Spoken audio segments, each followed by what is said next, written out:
Hello, नमस्कार. स्वागत आहे तुमचं माझ्या चॅनलवर. आता आपण सुदामापुरीवरून निघालो आहोत. तो दुपारचा 1 वाजला होता. सुदामापुरीवरून आम्ही निघालो आणि आजूबाजूला झाडांचे सौंदर्य बघा, किती छान निसर्गाचं सौंदर्य आहे. इकडे नारळाच्या बागा खूप होत्या. खूप सारी नारळ इथं आम्हाला दिसत होती आणि आजूबाजूला ही झाडी पण खूप छान असं वाटत होती. आणि दुपार झाली असल्यामुळे आता पोटाला भूक लागली होती, पोटात कावळे कावळत होते. तर मग आम्ही एक मस्त असं छानसं हॉटेल बघितलं आणि तिथं जेवायला थांबलो. आम्ही या हॉटेलमध्ये 120 रुपयाला पोट भरून जेवण होतं. काठियावाडी थाळी होती, त्याच्यामध्ये लोणचं होते 2 प्रकारचे, नंतर सलाड होतं, गूळ होता, चवळीची भाजी होती, वांग्याचं भरीत होतं, बटाट्याची भाजी होती, शेवभाजी होती, काकडी, कांदा, बाजरीची भाकर होती, पापड आणि रोटी होती. त्यानंतर आला होता डाळ राईस आणि छास तर नेहमीच असतं जेवणामध्ये. मस्त जेवण करून झाल्यानंतर आम्ही मस्त इथं झोपाळा म्हणजे बंगळीसारखं होतं, त्याच्यावर मस्त थोडेसे झोके घेतले, आराम केला, कारण गाडीत बसून बसून पण पाय दुखून येतात. तर थोडं मस्त इकडे एन्जॉय केला आणि मग आम्ही पुढच्या प्रवासाला लागलो. तर आता इथून आम्ही पुढे जाणार होतो. सोमनाथला जायचं होतं. तर सोमनाथला जाण्या अगोदर जसं मी तुम्हाला सांगितलं की इथं नारळाची झाडं खूप होती, बागा खूप होत्या नारळाच्या. तर मस्त आम्ही जेवण झाल्यानंतर थोड्या 1-1.5 तासानंतर थांबलो आणि तिथं मस्त शहाळाचं पाणी पिलं, नारळाचं पाणी आम्ही तिथं पिलं. स्वस्त होतं, 30 रुपयाला एक नारळ होतं. ठीक आहे, छोटं दिसत असेल पण तरी चांगलं होतं, पाणी देखील छान होतं. आणि मग नारळाचं पाणी पिल्यानंतर आम्ही इथून जातो आहोत सोमनाथ ज्योतिर्लिंग टेम्पलला. पण त्या अगोदर आम्ही वेरावळमधलं जो बाणगंगेश्वर महादेव टेम्पल आहे तिथं आपण जातोय आणि तिथली माहिती मी तुम्हाला आता सांगते की याला बाणगंगेश्वर महादेव का म्हणतात. आणि तर हे जे शिवलिंग तुम्हाला इथं दिसतं आहे, तर हे शिवलिंग स्वयंभू शिवलिंग आहेत. तर याला बाणगंगेश्वर महादेव टेम्पल का पडलं आहे नाव, याचं जी हिस्ट्री आहे ती महाभारताशी जोडली गेलेली आहे, ते मी तुम्हाला सांगते. हे बघा, इथं 5 शिवलिंग आपल्याला दिसत आहे. झेंडा तुम्हाला दिसतोय समुद्रामध्ये, ते 1, 2, 3 आम्हाला 3 दिसले. 2 तर पाणी जास्त असल्यामुळे ते पाण्यामध्ये डुबले गेलेले आहेत. हा नजारा तुम्ही बघा, त्या समुद्राच्या लाटा ज्या आहेत त्या भगवान शंकराच्या महादेवाच्या पिंडीला कसा जलाभिषेक करता आहे. हे इथं काही पर्ल्स होते, मोती होते, जे त्यांनी स्वतः आम्हाला त्या शंखांमधून काढून दाखवले. हे रिअल मोती होते. तर आम्ही पण ते परचेस केले. 50 रुपयाला एक देत होते, म्हणजे छोटा आणि मोठा असेल तर 100 रुपयाला. तर त्यांनी आम्हाला स्वतः काढून दाखवले. बघा, मी तुम्हाला दाखवते.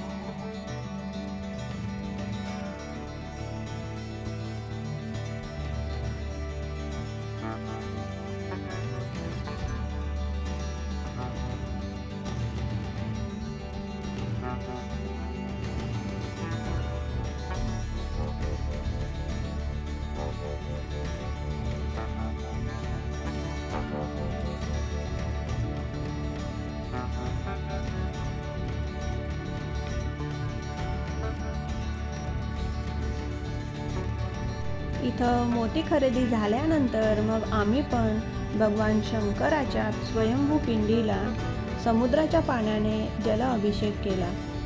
खूप छान वाटलं, मस्त असं वातावरण वाटत होतं. आणि असं पण मला समुद्राजवळ म्हणजे पाण्याजवळ झाडांजवळ खूप आवडतं.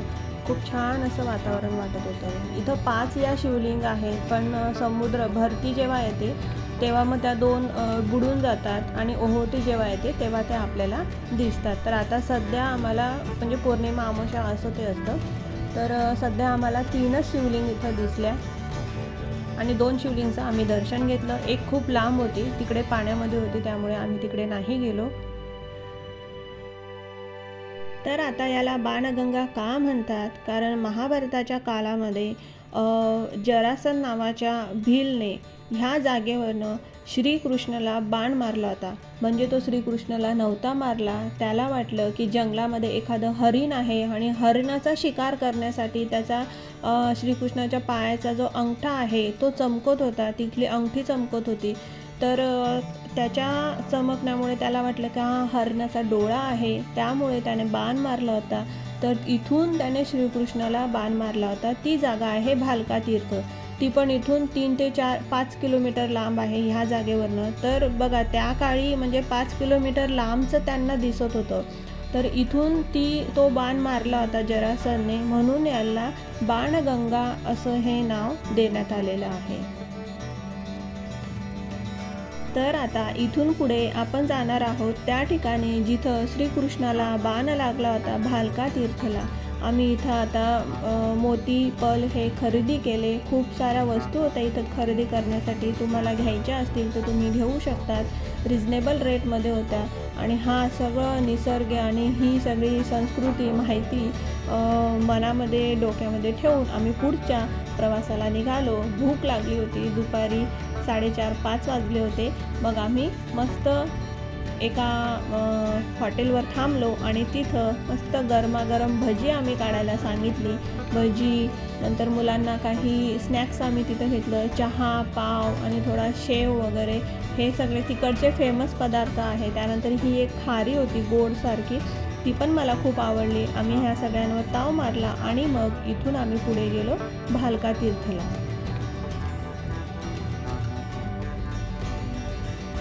तर आता आपण पोहोचलो आहोत भालका तीर्थला. ही ती जागा आहे जिथं श्रीकृष्ण एका पिंपळाच्या झाडाजवळ बसले होते आराम करत आणि इथं त्यांना बाण लागला होता. याच्या अगोदर आपण गेलो होतो बाणगंगेला. तिथून ते ही जागा 5 किलोमीटर लांब आहे. आताच्या काळामध्ये आपण 2 किलोमीटरच्या पुढे लांबचं आपल्या डोळ्यांना दिसत नाही किंवा आपण बघू शकत नाही. तर त्या काळी तुम्ही बघा 5 किलोमीटर लांब त्यांना दिसलं होतं. म्हणजे ते जे पुरुष होते ते किती उंच असतील, धष्टपुष्ट असतील आणि त्यांची दृष्टीही किती चांगली होती की एवढे उंच पुरुष आणि महापुरुष एवढ्या लांबपर्यंत ते बघू शकत होते. हा जो मंदिराच्या बाजूला तुम्ही तलाव बघता आहात हा जो तलाव आहे 5 पांडवांनीच बनवलेला हा तलाव आहे. तर इथली कथा अशी आहे की यादव कुल शराबमध्ये डुबून गेलेलं होतं आणि एकमेकांशी भांडणं करत होते आणि त्या भांडणाला कंटाळून त्रासून भगवान कृष्ण हे तिथून लांब आले होते. थोडं विश्राम करण्यासाठी, आराम करण्यासाठी ह्या जागेवरती आले होते. त्यावेळेस जे आपण बाणगंगा बघितलं तिथून एक पारधी म्हणजे भिल्ल, त्याने जो शिकारी असतो पारधी म्हणजे त्या शिकारीने तिथून बाण चालवला. त्याला असं वाटलं हिरण आहे, हरणीचा डोळा आहे. त्याने तो बाण चालवला आणि तो इथं भगवान कृष्ण पिंपळाच्या झाडाखाली बसले होते, आराम करत होते आणि तो त्यांच्या पायाच्या अंगठ्याला लागला. आणि तो लागल्यानंतर तो पारधी, त्याला वाटलं की आपण हरणाचा शिकार केला आणि तो तिथून इथं आला. इथं आल्यानंतर त्याने बघितलं की हा हरण नाही आहे, हिरण नाही आहे, तर हे भगवान कृष्ण आहे. तर त्यांना तो लागला. तर तो त्यांच्या पायाजवळ बसला. ती मूर्तीच्या समोर बघा, इकडे तुम्हाला दिसेलच मंदिरामध्ये. तो त्यांच्या पायाजवळ बसला आणि त्यांची क्षमा मागू लागला की मला माफ करा, चुकून माझ्याकडनं हे कार्य झालं. तेव्हा भगवान श्रीकृष्ण त्यांना म्हणाले की तुझी याच्यात काही चूक नाही आहे, कारण ही नियती आहे. हे असंच घडणार होतं, कारण पूर्ण जगाचा नियतीचा करविता हे भगवान श्रीकृष्णच होते स्वतः. तेच हे जग चालवत होते आणि त्यांनीच हे सगळं मांडून ठेवलेलं होतं, हे त्यांना माहिती होतं. जरासंध जो आहे त्याला त्याची चूक समजली. भगवान श्रीकृष्णाच्या पायातनं रक्तस्राव होत होता, ते त्याला बघितलं नाही गेलं आणि त्याने माफी मागितली. तेव्हा श्रीकृष्ण त्याला म्हटले की तुझी याच्यामध्ये काही चूक नाही आहे. मागच्या जन्मी तू वाली होतास आणि तुला मी स्वतःहून मारलं होतं बाणाने. त्यामुळे या युगामध्ये तू शिकारी बनून एक परत आलास आणि मग आता तुला मला मारण्याची संधी मिळाली. आणि या सगळ्या जगामध्ये ज्या काही सगळ्या कृती चालल्या आहेत ना, त्या माझ्या इच्छेप्रमाणे केल्या जात असतात. त्यामुळे तुला काही काळजी करायची गरज नाही आहे, असं भगवान कृष्णाने त्यांना सांगितलं. इथं बाण लागल्यानंतर भगवान श्रीकृष्ण थोड्याच अंतरावर असणाऱ्या हिरण नदीच्या किनारी ते पोहोचले. ती 1.5 किलोमीटर आहे सोमनाथपासून, त्या जागेपासून. आणि तिथं गेल्यानंतर भगवान श्रीकृष्ण पंचतत्वामध्ये विलीन झाले. तिथून ते वैकुंठ धाम हे चालले गेले. तर हिरण नदी जी आहे त्याच्या किनाऱ्यावर आज पण भगवान श्रीकृष्ण यांच्या चरणांचे निशाण अजून पण तिथं आहे.